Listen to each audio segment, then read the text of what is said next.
છું અર્પિતા પટેલ. આપ જોઈ રહ્યા છો પબ્લિક ઇન્ડિયા ન્યૂઝ ગુજરાતી.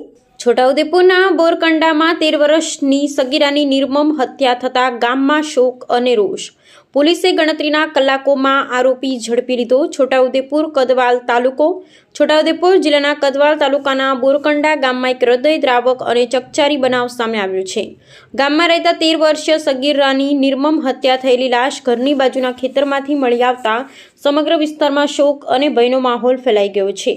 પ્રાપ્ત પ્રાથમિક માહિતી મુજબ સગીરા દિવસ દરમિયાન ઘરે એકલી હતી. તે દરમિયાન કોઈ અજાણ્યા ઈસમે તેની હત્યા કરી હતી. બાદમાં આરોપીએ પુરાવા છુપાવવાના પ્રયાસ રૂપે મૃતદેહને ઘરની બાજુના ખેતરમાં લઈ જઈ નાખ્યો હતો. બપોરના સમયે ખેતરથી પરત ફરેલી માતાને દીકરી નજરે ન પડતા તેમણે શોધખોળ શરૂ કરી હતી. શોધ દરમિયાન ખેતરમાંથી દીકરીનો મૃતદેહ મળી આવતા પરિવાર પર આઘાત પડ્યો હતો અને ગામમાં લોકોના ટોળા એકત્રિત થઈ ગયા હતા.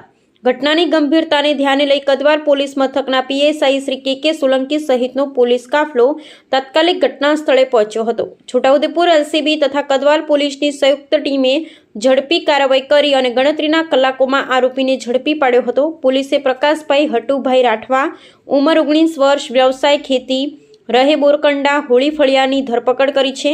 આરોપી સામે કાયદેસરની કાર્યવાહી હાથ ધરાઈ છે અને વધુ તપાસ ચાલુ છે.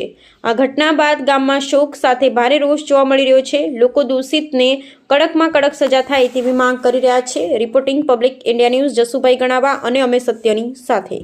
પબ્લિક ઇન્ડિયા ન્યૂઝ ગુજરાતીમાં સમાચાર જોવા માટે ચેનલને લાઇક કરો, શેર કરો, સબસ્ક્રાઇબ કરો અને બેલ આઇકન પ્રેસ કરો, જેથી આપને નોટિફિકેશન્સ મળતી રહે.